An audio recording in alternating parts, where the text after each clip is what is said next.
우리가 그리스도와 한 몸이 되었기 때문에 부활하신 그 주님과 함께 살아났다는 얘기죠. 우리는 뭐 별로 한 건 없어요. 가만히 있으면서 예수를 그리스도로 인정하고 그분을 나의 주님으로 영접했을 때 그거죠. 그렇게 했을 때 나는 죽어야 되는 몸이지만 다시 그런 죽어야 되는 죄인의 몸에서 죽을 아무런 이유가 없는 의인의 몸으로 의인의 그런 스테이터스로 완전히 변화가 되었다는 거죠. 신분이 완전히 변화가 되었다는 거죠. 그런데 그게 우리가 생각할 땐 간단하지만 그것이 가능하게 되기 위해서는 예수님께서 이미 이 천지를 창조하실 때부터 우리를 기억하시고 또 2000년 전에 오셔서 우리 죄를 위해서 십자가에 죽으시고 하나님이 사람의 몸으로 오셔서 여기서 십자가의 그 고통을 다 당하시고 죽으시고 또 부활하시고 그 이후에 계속 교회를 세우시고 그것이 연결이 되어서 지금의 우리까지 왔다는 거죠. 그래서 우리가 간단하게 그리고 되게 간편하게 믿을 수 있는 그런 캐주얼하게 믿을 수도 있는 굉장히 심플해 보이지만 사실 그것이 가능하게 되기 위해서 하나님께서는 수천 년부터 계획을 하시고 그럼 죽기까지 그런 헌신을 하셨다는 거죠. 그러니까 우리가 이거는 그냥 캐주얼하게 생각할 문제는 아니라고 생각을 합니다. 다음 그러면 정말 내 안에 그리스도가 계시는가? 그렇게 해서 나와 한 몸이 되고 내 안에 이제 예수님이 사시고 내가 그리스도 안에 있다고 하는데 정말 내 안에 그리스도가 계시는가 한번 말씀을 보겠습니다. 때가 참에 하나님이 그 아들을 보내사 여자에게서 나게 하시고 율법 아래 나게 하신 것은 율법 아래 있는 자들을 속량하시고 우리로 아들의 명분을 얻게 하려 하심이라. 너희가 아들임으로 하나님이 그 아들의 영을 우리 마음 가운데 보내사 아바 아버지라 부르게 하셨느니라. 너희가 자녀이기 때문에 자녀의 아들의 영을 주셔서 예수 그리스도의 영이죠. 성령이죠. 성령을 주셔서 우리 안에 계시고 우리가 하나님을 아빠라고 부를 수 있도록 허락을 하셨다는 거죠. 그게 예수님과 한 몸이 되었기 때문에 가능하다는 거죠. 그 다음 슬라이드.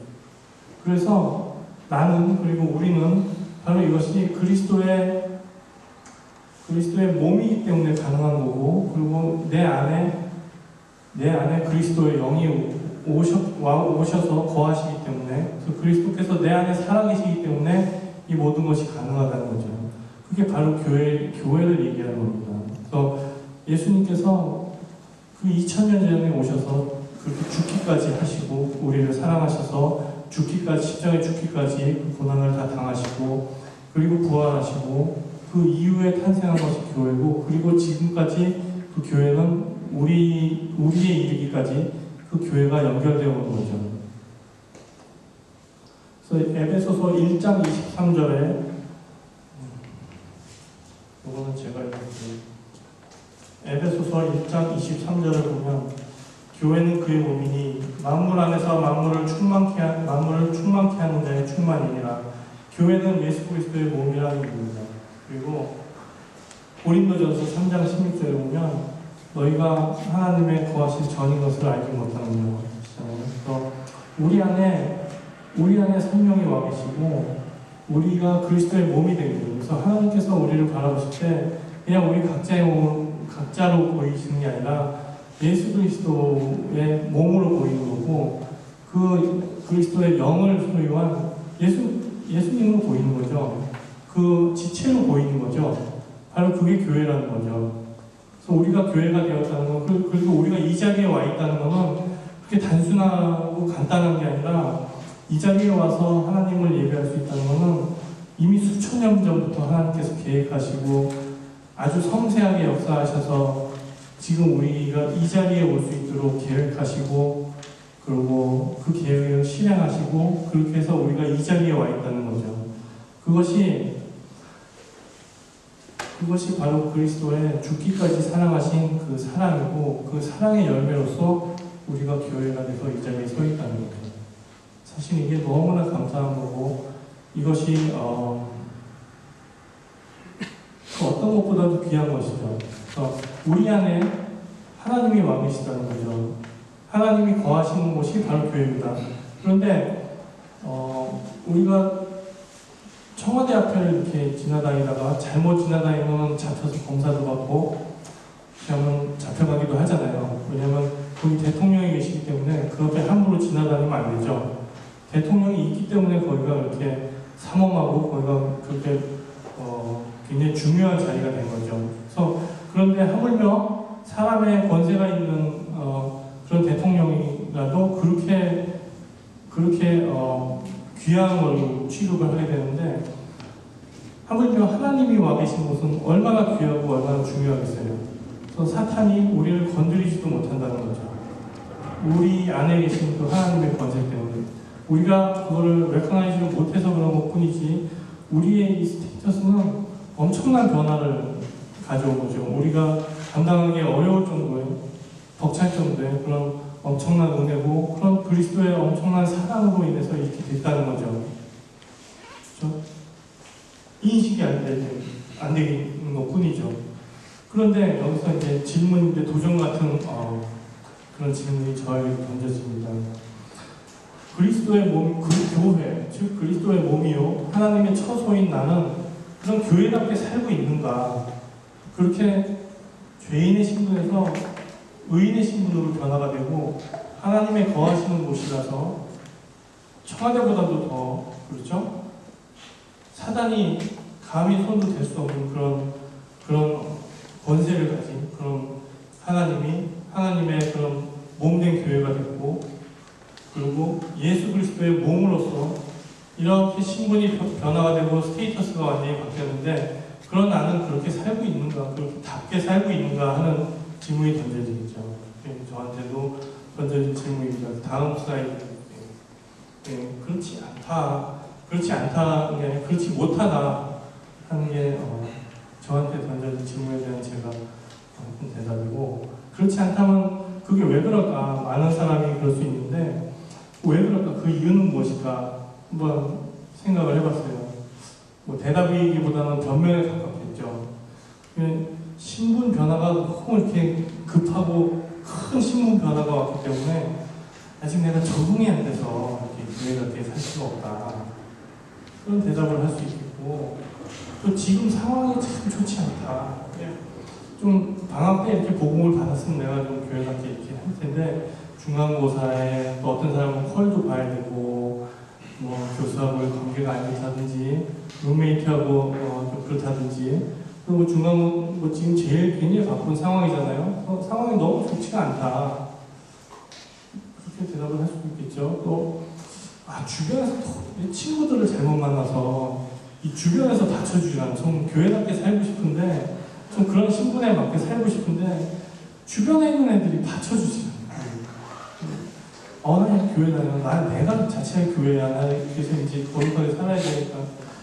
또 원래 교회 다녔잖아. 뭘 지금 와서 그래. 그럼 네 번째로 바로 연결되죠. 변화되기에는 아직까지 세상이 너무 이제 트랙티브한 게 많은 거죠. 그래서 그런 나쁜 친구들의 꼬임에 쉽게 반응하게 되고 같이 그래서 좀 더 그래서 내년쯤 내가 좀 진실되게 믿었으면 좋겠고 좀 버퍼가 필요하지 않나 하는 생각도 들고 그런 생각이 들기 쉽죠. 그게 다 우리가 그 교회답게 서 있지 못하기 때문에 오는 변명일 수 있고 저도 마찬가지입니다. 그거를 저희만 고민했던 게 아니에요. 성경에도 나옵니다. 내 속사람으로는 하나님의 법을 즐거워하되 내 지체 속에서 한 다른 법이 내 마음의 법과 싸워 내 지체 속에 있는 죄의 법 아래로 나를 사로잡아오는 것을 보는도다. 이 로마서에도 하나님의 법대로 살고 싶은 하나님의 뜻대로 살고 싶은 그런 마음은 있지만 또 한편으로는 이 세상에서 끌어당기는 그런 육신의 유혹들을 이겨내지를 못하는 거죠. 그래서 마음은 참 그러고 싶은데 몸이 안 따라주는 거예요. 이 삶이 따라주지를 못하는 거죠. 그래서 11번째 계명 들키지 말라를 잘 지키고 있다고 그런 사람들이 있는데 겉으로는 교회 와서는 우리가 예배당에 함께 모일 때는 모르지만 각자 자기 집으로 돌아갔을 때 그 모습은 나의 진짜 모습인데 그건 아무도 보고 있지 않잖아요. 내 안에 계신 하나님의 영이 다 보고 계시지만 그 내가 인식이 되지 않고 또 이걸 이길 수 있는 능력이 없기 때문에 이렇게 전혀 괴리감이 있는 전혀 다른 그런 삶을 살기가 참 쉽죠. 그래서 그런 모습 때문에 그렇게 가끔씩 들켰을 때 사회적인 비판거리가 되고 그렇지만 제가 그걸 보면서 안타까워하면서도 저 자신도 이렇게 그것을 비판하고 할 만큼 그런 모습이 아니라는 게 참 안타깝고 또 하나님 앞에서 참 죄송스럽긴 하지만 그게 그 문제 가지고 고민을 많이 하게 되죠. 그 이유가 바로 뭐냐면 죄인은 아니지만 죄성은 가지고 있다는 거죠. 뭐 우리가 성경 공부할 때 많이 들었던 얘기죠. 그래서 우리가 죄인에서 의인으로 신분 변화는 완전히 됐지만 바로 그 죄성은 그대로 가지고 있다는 거죠. 그래서 내 안에 예수님의 영이 와 계시고 내가 그리스도의 몸이 되어서 완전히 스테이터스가 바뀜에도 불구하고 나는 계속 그 죄성을 그대로 가지고 있는 그런 사람이라는 거죠. 그래서 예를 들면은 제가 어떤 살인을 했다고 쳐보세요. 살인을 해서 잡혔어요. 그랬는데 누군가가 나를 대신해서 그 자백을 하고 해서 그 사람이 저 대신에 사형을 당하게 돼서 그 죄의 대가를 지불을 했어요. 그렇게 해서 그 사람은 형을 살고 저는 무죄가 돼서 나왔습니다. 법적으로는 무죄고 죄인이 아니지만 내가 살인을 만약에 했다면 내가 살인을 한 죄인인 거죠. 사실은 죄인이 아니지만 죄인인 거죠. 죄성을 가지고 있는 그리고 그런 살인자의 그런 극악무도한 그리고 잔인한 품성을 그대로 가지고 있는 그런 죄인이라는 거죠. 물론 죄인 무죄 방면을 받았지만 이 딜레마에서 어떻게 할 것인가. 그리스도의 사랑의 열매로 구원받아 교회가 되었건만 내 안에 사랑이 없습니다. 몇천 년 동안 이어지는 지금도 계속되는 예수 그리스도의 죽기까지 사랑하신 그 사랑으로 그 열매로 내가 이렇게 죄인에서 의인이 되고 교회가 되었지만 내 안에는 사랑이 없습니다. 내 안에는 죄만 가득한 그런 모습이 있죠. 어떻게 해야 하나? 네, 여기서 또 하나의 일화를 들어볼게요. 답이 있습니다. 나이트클럽이 있고 한 동네에 그 옆에 바로 교회가 있었어요. 교회하고 나이트클럽이 벽을 하나 사이를 두고 같이 지내고 있었어요. 교회에서 그 예배당 건물을 얘기하는 거죠. 그래서 그런데 그 교회가 참 고민이 많았어요. 왜냐면 예배만 드리려고 그러면 특히 뭐 수요 저녁이라든지 그 철야 예배 같은 때는 너무 시끄러운 거예요. 시끄러운 정도가 아니라 그 유혹도 너무나 많고 특히 젊은이들이 교회를 오다가 옆집으로 들어가는 경우도 많고 그리고 교회 갔다가 나오면서 또 그쪽으로 또 어퍼먼트에서 가는 경우도 있고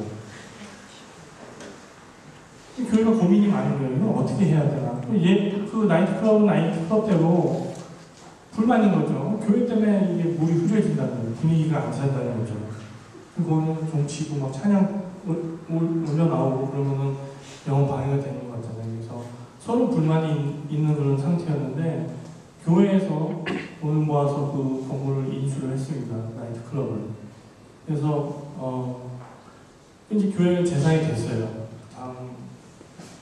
교회는 그렇게 해서 구입을 했는데 그 전에 나이트클럽이었던 그 건물을 곧바로 예배의 장소로 쓸 수 있을까요? 답을 구하는 건 아닙니다. 설교니까. 없었겠죠. 바로 이 나이트클럽의 사진이에요. 제가 그곳을 한 건 아니고 인터넷에서 나이트클럽을 오래 찾았어요. 찾아서 그 사진을 이제 여기다가 올렸는데 저런 모습입니다. 나이트클럽이. 다른 것도 있겠죠. 근데 이렇게 보시면 우리가 아는 주님하고 다른 주님을 모시는 것이죠. 저런 상태에서 예배를 드릴 수 있을까요? 없겠죠. 그렇죠? 그리고 사랑과 희락이 있는 게 아니라 쾌락이 있는 곳이죠. 전혀 다른 곳이죠. 저런 곳에서는 예배를 드릴 수가 없습니다. 그래서 그 건물을 사고 또 고민을 했어요. 그래서 2차 임원회의가 열렸어요. 그래서 어떻게 해야 될까? 그래서 여러 디스커션을 하던 끝에 이제